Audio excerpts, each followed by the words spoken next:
Ever noticed how you can scroll for hours, knowing there's work waiting, and still not move? You tell yourself you'll start in 5 minutes, but somehow it becomes an hour. Then guilt kicks in and you promise tomorrow will be different. But it never really is. What if I told you your brain isn't lazy at all? It's strategic. What if procrastination isn't a flaw, but a hidden survival mechanism? One that your mind genuinely believes is protecting you. Today, we're going to uncover why your brain loves procrastination, what's really happening beneath that delay, and how to finally make peace with it. Not by fighting it, but by understanding it. Picture this. It's a quiet evening. You have a deadline tomorrow. The screen in front of you is blank. You tell yourself, just one YouTube video, just 5 minutes.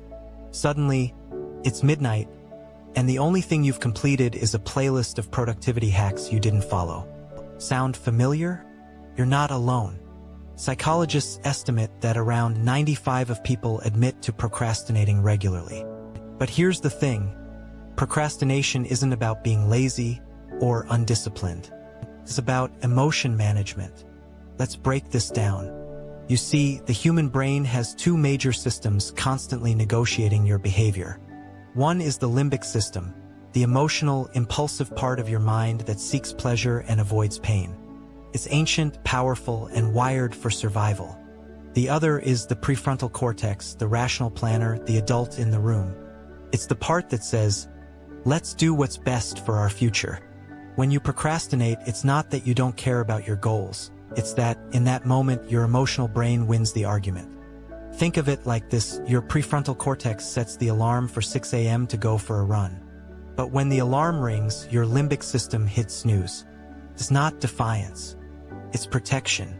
Your brain genuinely thinks it's saving you from discomfort. Here's the twist. Procrastination is less about time management and more about emotion regulation.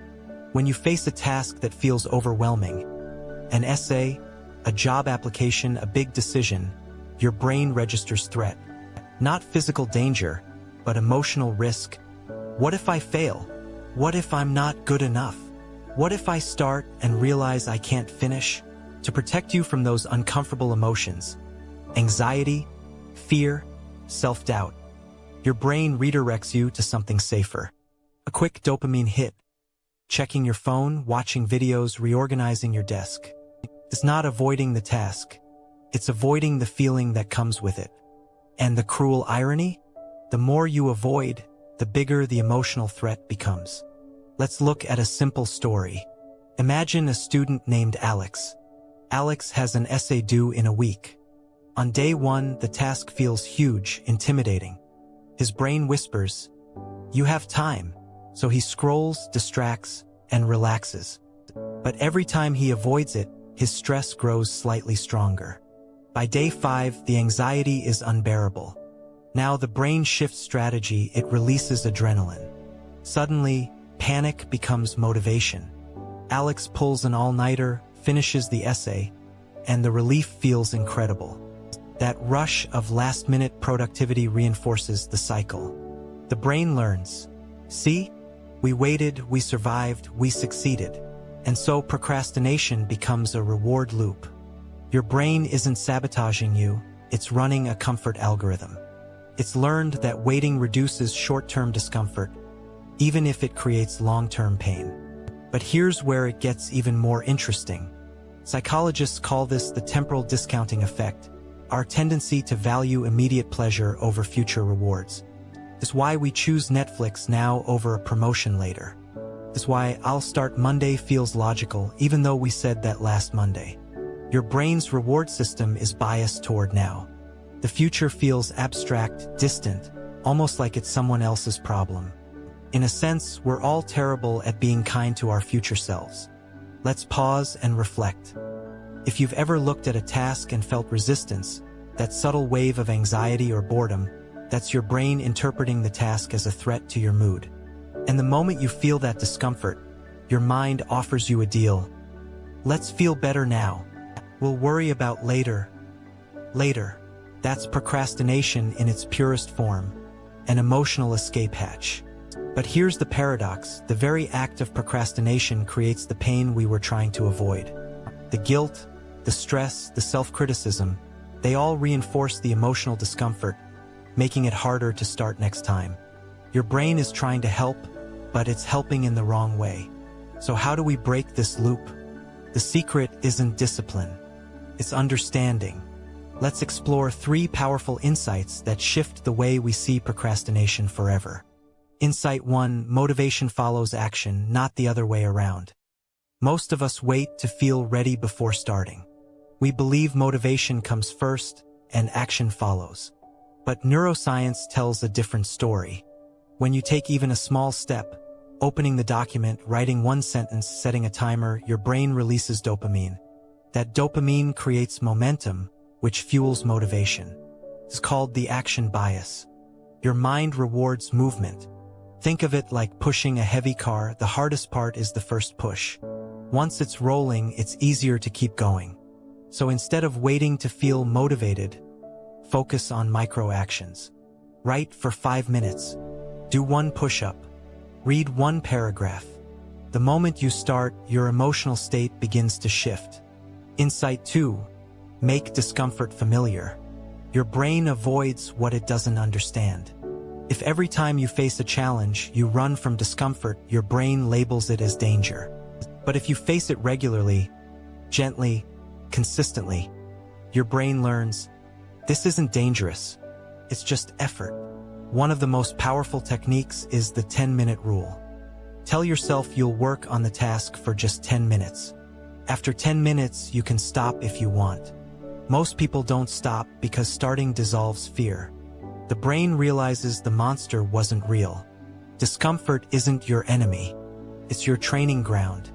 Insight 3: reframe the task from pressure to purpose. When a task feels like a burden, I have to do this, your brain resists. But when it feels meaningful, I get to do this, your brain cooperates.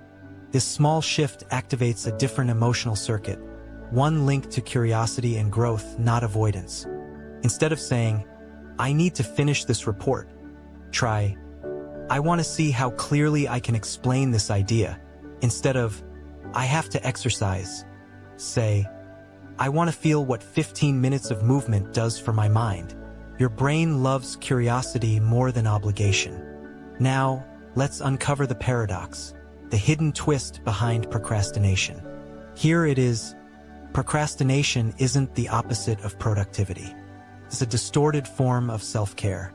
Your brain delays tasks not because it hates progress, but because it craves emotional safety. Every "I'll do it later" is a quiet attempt to protect your peace of mind. But when that protection starts to cause pain, when the delay turns into self-doubt, the solution isn't punishment. It's compassion. When you notice yourself procrastinating, don't ask, what's wrong with me? Ask, what am I trying to protect myself from right now? That question shifts you from judgment to curiosity. And curiosity is the antidote to avoidance. Imagine if instead of fighting procrastination, you worked with it. You'd start noticing the patterns, the moments you feel resistance, the emotions that trigger escape. You'd learn to catch the urge early, not with force, but with awareness.